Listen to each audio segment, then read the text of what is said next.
ભાજપના સાંસદ અને ભાજપનું જિલ્લા સંગઠન સામસામે આવી ગયા છે। એક વરણી થઈ છે અને તેના સામે સાંસદ મનસુખ વસાવાએ મોરચો ખોલી દેતા ભારતીય જનતા પાર્ટીના શિસ્તના લીરે લીરા ઉડી રહ્યા છે। વૈષ્ણવજન તો તેને કહીએ જે પીડ પરાઈ જાનાને રે। નમસ્કાર, આપ જોઈ રહ્યા છો નવજીવન ન્યૂઝ અને હું છું આપની સાથે તોફિક ગાંચી। ભારતીય જનતા પાર્ટીના સિનિયર સાંસદ તેમનું જ આ ભારતીય જનતા પાર્ટીનું સંગઠન નથી સાંભળતી તેવી એક ઘટના સામે આવી છે। ભરૂચ જે જિલ્લો છે તેનો ઝઘડિયા તાલુકો છે।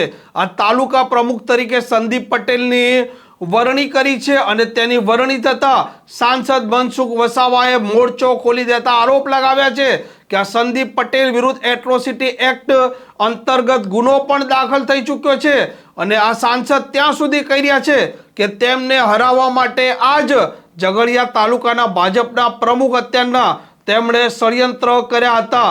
તેમના આ દાવાથી ખળભળાટ મચી જવા પામ્યો છે અને સ્પષ્ટ આ સાંસદ છે તે ભારતીય જનતા પાર્ટીના સંગઠનના સામે આવી ચૂક્યા છે અને તેમણે ચીમકી પણ ઉચ્ચારી છે। પરંતુ ઝઘડિયામાં કંઈક કાચું કપાયું છે। ઝઘડિયામાં પ્રદેશ સમક્ષ જે રિપોર્ટ પહોંચ્યો છે એ રિપોર્ટમાં મને થોડો વાંધો છે। જે સંદીપ પટેલ જે ફૂલવાડી ગામના જે છે ડેપ્યુટી સરપંચ છે, પાર્ટીમાં એનું કોઈ જ યોગદાન નથી, આ ગામ પૂરતું છે। ઝઘડિયા એવો તાલુકો જે છે કે ઘણી બધી રીતના ઘણા પરિબળોની સામે ફાઇટ આપવું પડે છે, સંઘર્ષ કરવો પડે એવો તાલુકો છે ને ત્યાં મજબૂત માણસ જોઈએ। ને જે પ્રકારની ઝઘડિયા તાલુકાની આખી જે વસ્તી જે છે સૌથી વધારે આદિવાસી છે, બીજા નંબર પટેલો છે અને ક્ષત્રિયો છે।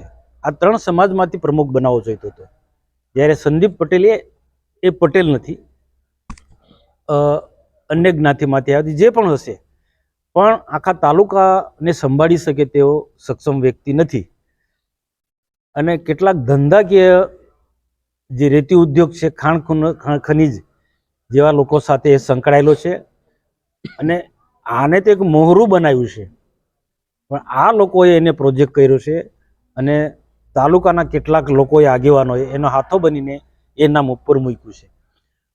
લોકસભાની ચૂંટણીમાં પણ આ સંદીપ પટેલનું ગામ જોજો, ત્યાં ભાજપને માર પડે છે। મારા 2 થી 3 કાર્યક્રમો વિસ્તારમાં થયા છે, સરકારી કાર્યક્રમો, ત્યાં પણ એમની ઉપસ્થિતિ નહોતી।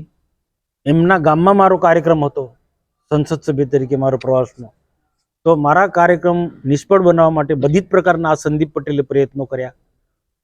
તો એની માનસિકતા જ ભાજપ સાથે નથી, વિચારધારા ભાજપની છે જ નથી। તો આવનારા દિવસો ઝઘડિયા જેવા તાલુકાની અંદર બધા જ લોકોને સાથે લઈને ચાલે, બધા જ વર્ગના લોકોને સાથે લઈને ચાલે અને ભારતીય જનતા પાર્ટીની વિચારધારા, રાષ્ટ્રવાદની વિચારધારા વાળો માણસ જ ત્યાં પ્રમુખ તરીકે ચાલે।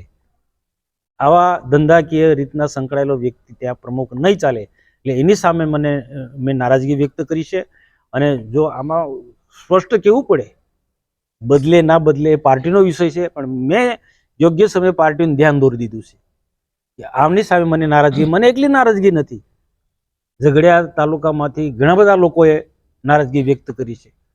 નિરીક્ષકોની સમક્ષ રજપૂત સમાજમાંથી, પટેલ સમાજમાંથી નામો આવ્યા હતા, આદિવાસી સમાજમાંથી નામો આવ્યા, એમાંથી નામ બનાવ અને જૂના માણસો, પાર્ટીના જૂના માણસો જે તે સમયે બીટીપીની સામે અને કોંગ્રેસની સામે સંઘર્ષ કરનારા લોકોના નામો અમે આપ્યા છે, તો તે નામ નથી આવ્યું અને આ એક ભલતું જ નામ આવ્યું, એની સાથે મેં નારાજગી વ્યક્ત કરી છે। બીટીપીનો જૂનો કાર્યકર છે એવું લોકો કહે છે અને એની સામે ગુનાઓ પણ નોંધાયા છે। એની સામે ગુના નોંધાયા છે, એટ્રોસિટી એક્ટનો ગુનો નોંધાયો છે, બીજા પણ 2 થી 3 ગુના નોંધાયેલા છે અને ત્યાં હું જ્ઞાતિ જાતિમાં પડતો નથી, પણ આદિવાસીની વિરોધની માનસિકતા વાળો માણસ છે આ। આની પાછળ કોણ લાગે છે? કારણ કે પ્રદેશ કક્ષાની જે સમિતિ હોય છે, સમિતિ સમક્ષ નામ નીચેથી પ્રદેશના લોકોનો આમાં કોઈ વાંક નથી, પ્રદેશની આમાં કોઈ ભૂલ નથી, પણ તાલુકાના જે કેટલાક લોકો, જિલ્લાના કેટલાક લોકો એ આનું નામ ધંધાકીય રીતે સાથે જોડાયેલા લોકોએ આનું નામ ઉપર સુધી પહોંચાડ્યું છે। તાલુકાનો આવો વ્યક્તિ પ્રમુખ બની જાય તો અહીંયા રેત ઉદ્યોગ છે, ખાણ ખનીજ ઉદ્યોગ છે, ઇન્ડસ્ટ્રીઝ એરિયા, ઝઘડા જેવી જીઆઈડીસી છે, એમને કેટલાક ધંધો કરનારા લોકોને સરળ થઈ જાય એટલે આનું નામ મૂક્યું છે. આના પ્રમુખ બનવાથી બીજું કયું નુકસાન થઈ શકે પબ્લિકને અને પાર્ટીને? સંદીપ પટેલને પ્રમુખ બનાવવાથી એક તો સરકાર અમારા પારદર્શક વહીવટની વાતો કરે છે, એને નુકસાન થઈ શકે છે. મૂલ્ય આધારિત પાર્ટી છે, મૂલ્યનું ત્યાં ધોવાણ થઈ જાય અને સંગઠન પડી ભાંગે. સંદીપને બનાવવાથી ઝઘડિયા તાલુકાનું આખું સંગઠન પડી ભાંગે. જે બીટીપીમાંથી આવેલા લોકો જે છે એ જે પણ કોઈ હોય, જે હમણાં જે વર્તમાનમાં જે આગેવાનો હોય, એમાં ધારાસભ્ય હોય કે પ્રકાશ દેસાઈ હોય, જે બીટીપીમાંથી આવેલા, જેમના સંસ્કાર હજુ બીટીપીના છે, જે બીટીપીમાં જે પ્રકારનો જે ધંધો કરતા હતા એ પ્રકારનો વર્તમાનમાં પ્રકાશ દેસાઈ અને વર્તમાનનો ધારાસભ્ય જે કરી રહ્યા છે એનો તમે હું હિસાબ આપી શકું પાર્ટીના લોકોને પૂછે તો. પાર્ટીની લાઈનમાં છે જ નથી તો આ લોકો આને પ્રોજેક્ટ કરી રહ્યા છે. તો સાહેબ તમારો સીધો આરોપ ઝઘડિયાના ધારાસભ્ય રીતેશ વસાવા અને જે પ્રકાશ દેસાઈ, આ બિલકુલ સ્થાનિક સ્વરાજ્યની ચૂંટણી પર અસર પડશે? કોઈ નહીં પડવા દઈએ. આનાથી ભારતીય જનતા પાર્ટીને કોઈ નુકસાન નહીં થવા દઉં હું, અને સ્થાનિક સ્વરાજ્યની ચૂંટણી પણ નુકસાન નહીં થવાનું. એટલા અને પાર્ટીને ડેમેજ ના થાય, પાર્ટીની વિચારધારા તો તૂટી ન પાડે અને ભારતીય જનતા પાર્ટીના જૂના કાર્યકર્તાઓના સમર્થનમાં હું આ અવાજ ઉઠાવી રહ્યો છું. સાહેબ, બીજી વાત એ છે કે પાર્ટીએ નક્કી કર્યું હતું કે કોંગ્રેસ બીટીપીમાંથી આવેલા અને પ્રમુખ નહીં બનાવો, તો પણ આ પાટીલ સાહેબે આ બનાવી દીધા છે. આ પાર્ટીનો બીટીપીનો કે નથી, પણ ભાજપ ને કોઈની સાથે નહોતો, પણ આ લોકો એને હાથો બનાવી દીધો છે.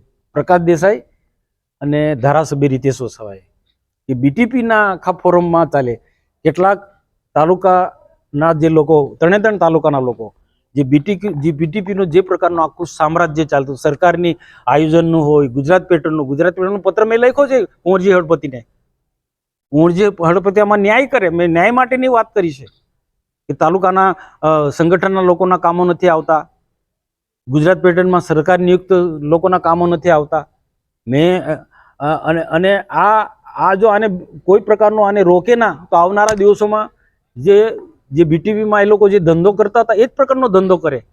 પાર્ટીના ફોરમમાં આ વાત મેં પહોંચાડી છે અને ઉપલા લોકો આનાથી હજુ પણ સાવધાન થઈ જાય કે આ પાર્ટીની વિચારધારાના વાળા છે જ નથી.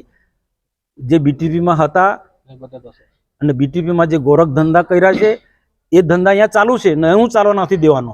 આ પ્રકારના સમાચાર માટે નવજીવન ન્યૂઝ ડે ચેનલને સબસ્ક્રાઇબ કરવાનું ભૂલતા નહીં. વૈષ્ણવજન તો તેને કહીએ જે પીડ પર